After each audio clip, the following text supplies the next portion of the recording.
नमस्कार दोस्तों।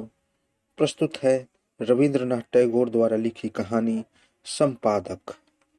अपनी पत्नी के जीवन काल में मुझे प्रभा की कोई चिंता नहीं थी। तब प्रभा की अपेक्षा उसकी माँ को लेकर ज्यादा व्यस्त रहता था। उन दिनों सिर्फ प्रभा का खेल, उसकी हंसी देखकर, उसकी टूटी फूटी बातें सुनकर और प्यार करके तृप्त हो जाता था। जब तक मन करता हिलाता डुलाता, पर रोना शुरू होते ही उसकी माँ को गोद में सौंपकर उस झमेले से छूट जाता। यह बात कभी मेरे मन में भी नहीं आई थी कि इससे बड़ा करने में बड़ी मेहनत और चिंता करनी पड़ेगी। असमय मेरी पत्नी की मृत्यु होने पर बेटी माँ की गोद से मेरी गोद में आ पड़ी। मैंने उसे छाती से लगा लिया, पर मैं ठीक से समझ नहीं पा रहा था कि मैं मातृहीन बेटी को दुगने शेष से पालने को अपना कर्तव्य मानकर उसके बारे में ज्यादा सोचता था, या वह पत्नी विहीन पिता को संभालने के अपने कर्तव्य के बारे में ज्यादा सोचती थी। 6 साल की होते न होते उसने मालकिन का भाव दिखाना शुरू कर दिया। साफ दिखता था कि इतनी सी लड़की अपने पिता की एकमात्र अभिभावक होने की कोशिश करती थी। मैंने मन ही मन हंसकर उसके हाथों में आत्मसमर्पण कर दिया। देखा, मैं जितना अकर्मण्य और असहाय होता हूँ, उसे उतना ही अच्छा लगता है। अगर मैं अपनी धोती तह करके और छाता बंद करके रख दूं, तो उसके चेहरे का भाव ऐसा हो जाता है जैसे उसके अधिकार में हस्तक्षेप किया जा रहा है। पिता जैसी बड़ी गुड़िया उसे इससे पहले कभी नहीं मिली थी, इसलिए उसे खिला पिलाकर बिस्तर पर सुलाकर वह सारा दिन बहुत खुश रहती थी। केवल हिसाब और साहित्य पढ़ते समय मेरे पितृत्व को थोड़ा सा सजग होना पड़ता था। पर बीच बीच में यह चिंता होने लगती थी कि लड़की को सत्य पात्र से ब्याहते समय बहुत पैसों की जरूरत होगी। मेरे पास इतना रुपया कहाँ है। लड़की को अपने सामर्थ्य के अनुसार पढ़ा लिखा तो दिया, पर अगर एक पूरे बेवकूफ के हाथ में देनी पड़े तो उसकी क्या दशा होगी। कमाने की तरफ ध्यान देने लगा। सरकारी दफ्तर में नौकरी की उम्र निकल गई थी। दूसरे ऑफिस में जाने की क्षमता नहीं है। बहुत सोचने के बाद एक किताब लिखने का निश्चय किया। बांस की नली में छेद करके तेल या पानी नहीं रखा जा सकता, क्योंकि इसमें कुछ रोक सकने को ताकत ही नहीं रहती। इससे कोई काम नहीं लिया जा सकता। पर फूंक मारते ही बिना किसी खर्च के बांसुरी अच्छी बजती है। मैं अच्छी तरह जान गया था कि जिस हतभागी की दुनिया के किसी काम में अकल नहीं चलती, वो अच्छी किताब जरूर लिख लेगा। इसी हिम्मत पर मैंने एक प्रहसन लिखा, जो लोगों ने एक अच्छा कहा और रंगभूमि पर अभिनय भी हुआ।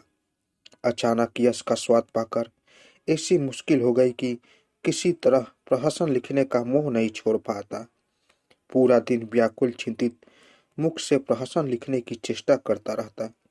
प्रभा आकर बड़े प्यार से स्नेह पूर्वक हंसी के साथ पूछने लगी, बाबा, नहाने नहीं जाओगे? मैं खींच कर बोला, अभी जा जा, अभी तंग मत कर। बच्ची का चेहरा फूंक से मुरझाए हुए दीपक की तरह काला हो गया।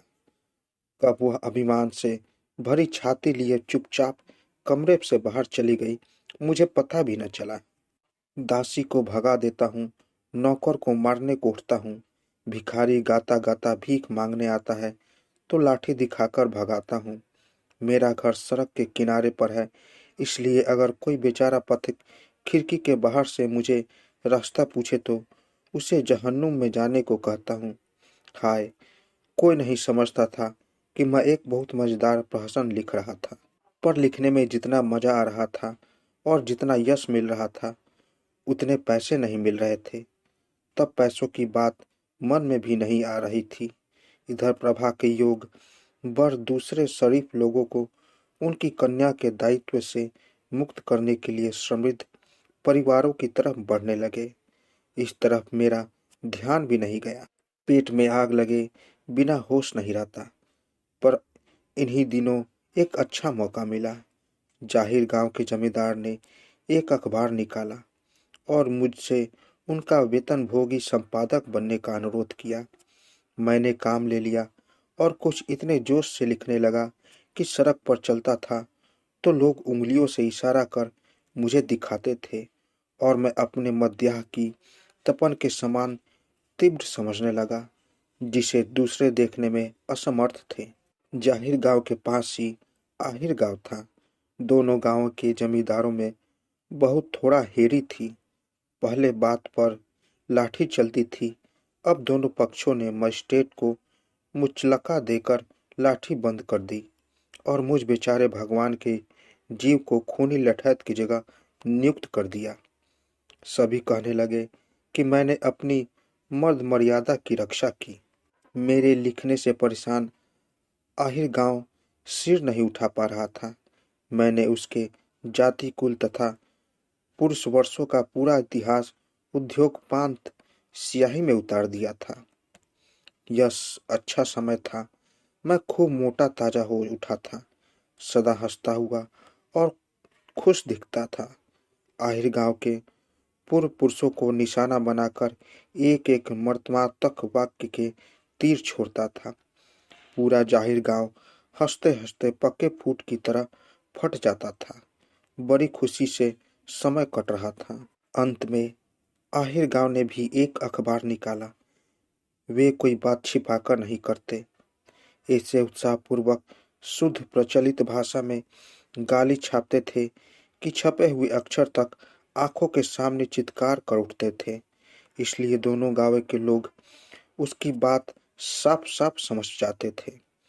पर मैं अपनी हमेशा की आदत के अनुसार अपने कूट कौशल के साथ विपक्ष पर हमला करता था कि शत्रु मित्र कोई भी मेरी बात का मर्म नहीं समझ पाता था। उसका फल यह हुआ कि मेरे जीतने पर भी सब सोचते कि मैं हार गया हूँ। सिर पर ने मैंने सुरुचि के बारे में एक उद्देश्यपूर्ण लेख लिखा। देखा भारी गलती कर दी, क्योंकि सच में अच्छी चीज का मजाक उड़ाना जितना आसान है उतना हास्यपद विषय का नहीं। हनुवंशी मनुवंशियों का जितनी आसानी से मजाक उड़ाते हैं, मनुवंशी उतनी सफलता से हनुवंशियों की खिल्ली उड़ा लेते पाते। नतीजा यह कि वे सुरुचि के दांतों से उखाड़ कर देश छोड़ गए। इस बीच लोग मेरे प्रहसनों की बात पूरी तरह भूल गए। सहसा ऐसा लगा जैसे मैं एक दिया सलाई की तीली हूँ जो पल भर को जलकर पूरी तरह खत्म हो चुकी थी। मन इतना निरुत्साहित हो गया था कि सिर फोड़ने पर भी एक लाइन तक नहीं लिख पा रहा था। ऐसा लगने लगा था कि जीवन में कोई सुख नहीं है। प्रभा मुझसे डरने लगी थी। मेरे बिना बुलाए वह मेरे पास आने की हिम्मत नहीं करती थी। वह समझ गई थी कि हंसी की कहानी लिखने वाले बाबा से मिट्टी की गुड़िया ज्यादा अच्छी सहेली है। एक दिन देखा आहिर ग्राम प्रकाश जमींदार को छोड़कर मुझे ले बैठा था। कुछ बहुत बुरी बातें मेरे बारे में लिखी थी।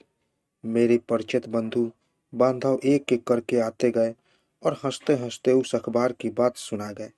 किसी किसी ने तो यहाँ तक कहा कि इस विषय कैसा भी क्यों न हो, भाषा में शक्ति है, अर्थात जिसने गाली दी उसकी बात साफ समझ में आती है। दिन भर में 20 आदमी यही बात सुना गए। मेरे घर के सामने एक छोटा सा बगीचा है।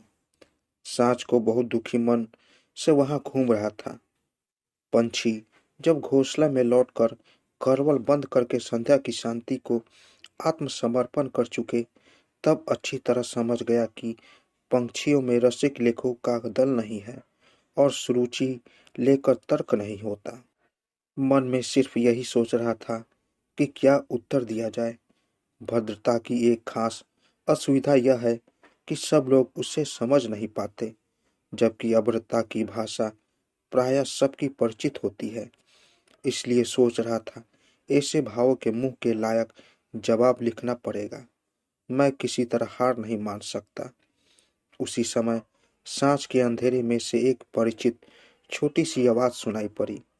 साथ ही मेरी हथेली पर एक कोमल गर्म स्पर्श हुआ। पर मैं इतना परेशान और अन्वयस्क था कि उस पल उस स्पर्श और स्वर को जानते हुए भी नहीं जान पाया। एक पल के बाद वही स्वर फिर से मेरे कानों में पड़ा। वही अमृतमय स्पर्श मेरे हाथों में जीवंत हो उठा। लड़की ने धीरे से मेरे पास बैठकर कोमल स्वर में एक बार कहा, बाबा। कोई उत्तर न पाकर मेरा दाहिना हाथ पकड़कर उठाया और अपने कोमल गालों पर फिराकर धीरे धीरे घर लौट गई। बहुत दिन से प्रभा ने मुझे न तो ऐसे पुकारा था, न ऐसे अपने आप आकर इतना प्यार किया था। इसलिए आज उस स्नेह स्पर्श से मेरा मन सहस अत्यंत व्याकुल हो उठा।